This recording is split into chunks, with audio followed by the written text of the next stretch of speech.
السلام عليكم. انا السيد عبد الرحمن. النهارده الحد 24/12/2023. والله يا جماعه كنت حابب اوضح بس المشكله اللي عندي، عشان في ناس بتتكلم باسم. انا هتكلم عن نفسي. انا كنت منزل 4200 كتكوت من عم مدين، وعم مدين كان شاري الدفعه دي من الاستاذ محمود رجال. من تاني يوم والكتاكيت بتجمع في برج التحضير وبتلم جنب العمدان، والكتاكيت مش حلوه خالص.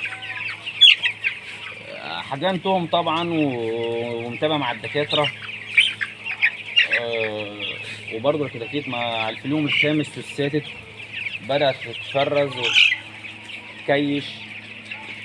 ففي اليوم التاسع كلمت المهندس محمد جودي، يا باش مهندس انا عندي مشكله. فقال لي عشان نعرف المشكله اللي عندك ايه لازم تاخد عينه وتروح معهد البحوث وتشوف معهد البحوث هيطلع ايه في التحليل. التحليل اثبت ان في ريو تشيكن انيميا وسالمونيلا. كلمت المهندس محمود دربالة، يا باشمهندس انا عندي مشكله في الكتاكيت.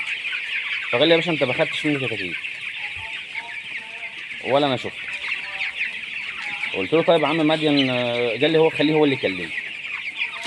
كلمت عم مدين، يا عم مدين كلم الاستاذ محمود.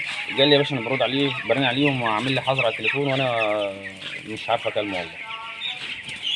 مشكورا الاستاذ مجدي عثمان هو اللي تواصل معايا وهو اللي كلمني وهو اللي جاني المزرعه. ماشي. المهندس محمد جوده من ساعه لما التحليل طلع اقسم بالله والله الراجل ده ما طلب مني ولا جنيه. بيكلمني في اليوم اكتر من 4 أو 5 مرات، اقسم بالله يوميا اكتر من 4 أو 5 مرات، وبدون مقابل وبدون ولا جنيه، ولا طلب مني اي ماديات، اقسم بالله. وشكرا يا جماعه.